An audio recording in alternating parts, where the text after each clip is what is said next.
আজ সকালের কাজবাজ সেরে শরীরটা এতটাই খারাপ লাগছিল যে কোনো কিছু কাজ করার মতো শরীরে শক্তি পাচ্ছিলাম না। সকালে মেয়েকে স্নান করিয়ে ওকে ঘুম দিয়ে দিয়েছিলাম, আর সাথে আমিও একটু শুয়ে পড়েছিলাম। একটা টাইম শোয়ার পর আর থাকতে পারলাম না, উঠে দেখি 1টা বেজে গেছে। তো তাড়াহুড়ো করে রান্নাঘরে গিয়ে সকালে যে আলু আর ডিম আমি সেদ্ধ করে রেখেছিলাম দুপুরে বানাবো বলে তাড়াতাড়ি ছুরি নিয়ে দেখো এখন বসিয়েও দিয়েছি। রান্না করতে তো একদমই মন চাচ্ছে না, সেজন্য দেখো কোনো রকম মশলা বাটা না বেটে শুধুমাত্র পেঁয়াজ আর হচ্ছে টমেটো দিয়ে জল দিয়ে দিলাম। আর এদিকে ছেলে মেয়েকে খিদে পেয়ে গেছে জন্য দুটো বিস্কিট দিয়ে ওদেরকে বললাম জল খেয়ে নে।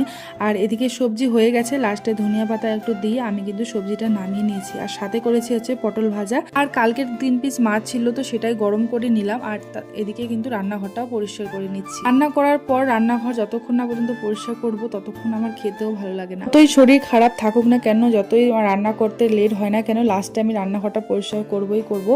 আর এদিকে দেখো মেয়ে এখন স্নান করলো, তো সেই জন্য আর কি চুলটা ওরা একটু আশ্রিয়ে দিচ্ছিলাম। আর তারপর ওদের 3জনকে খেতে বসিয়ে দিয়েছি, আর ছোট মেয়েকে আমি খাইয়ে দিচ্ছি। আর তোমাদের দাদাভাই তো এখনো আসেনি, ও আসলে তারপরে কিন্তু আমি খেয়ে নেবো।